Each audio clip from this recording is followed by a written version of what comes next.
What are the post-Brexit immigration rules?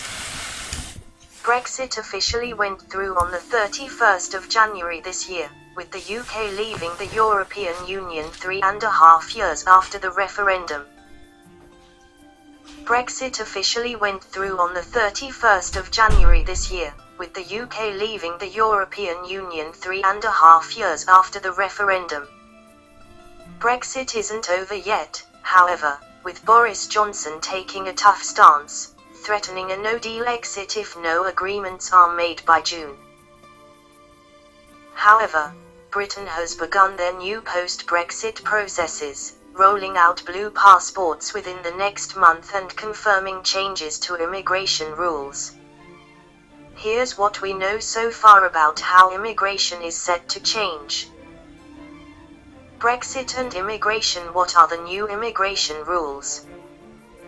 Earlier this month, the government unveiled their new immigration bill revealing what migrants must do to qualify for UK entry after the 1st of January, 2021.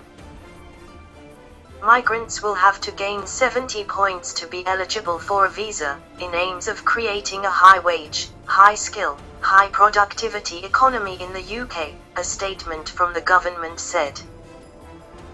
From the 1st of January, 2021 people must earn over £25,600, have a job offer and speak English to a certain level in order to get a work visa.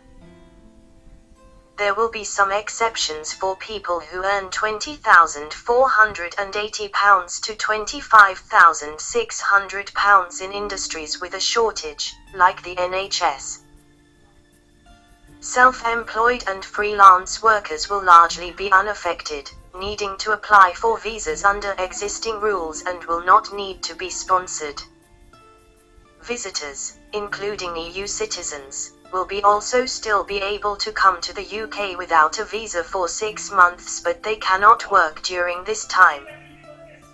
Asylum applications fall outside the points-based system and are expected to operate under existing rules. Aside from these exceptions, the bill points out the specific requirements for individual circumstances.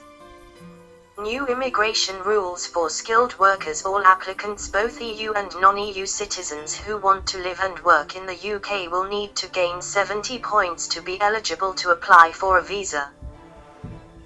Points will be awarded if they can demonstrate they have a job offer from a sponsor, such as an employer approved by the Home Office, 20 points. Have a job offer that is at a required skill level, 20 points. Speak English to a certain level, 10 points. Points are also awarded for certain qualifications and if there is a shortage in a particular occupation. If a hopeful migrant earns less than the minimum salary, they may still be able to come to the UK if they have a job offer in a specific occupation which appears on the official government's jobs shortage list, or if they have a PhD relevant to that job.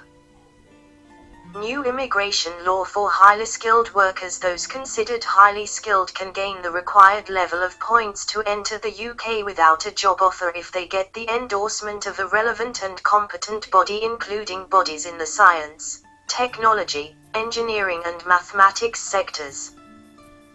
New immigration rules for low-skilled workers. Temporary visa options will no longer be open to those considered low-skilled. In the bill, the government took a firm stance, insisting UK businesses should adjust to the end of free movement. It is important that employers move away from a reliance on the UK's immigration system as an alternative to investment in staff retention. Some are concerned the new rules could spell absolute disaster for areas including the care sector. Unison Assistant General Secretary Christina McAnear said the plans spell absolute disaster for the care sector, while Royal College of Nursing Chief Executive and General Secretary Dame Donna Kinnair said they will not meet the health and care needs of the population. Immigration rules for students after Brexit. Non-UK students wishing to study here must prove they have an offer from an approved educational institution. They can speak English. They are able to support themselves during their studies in the UK.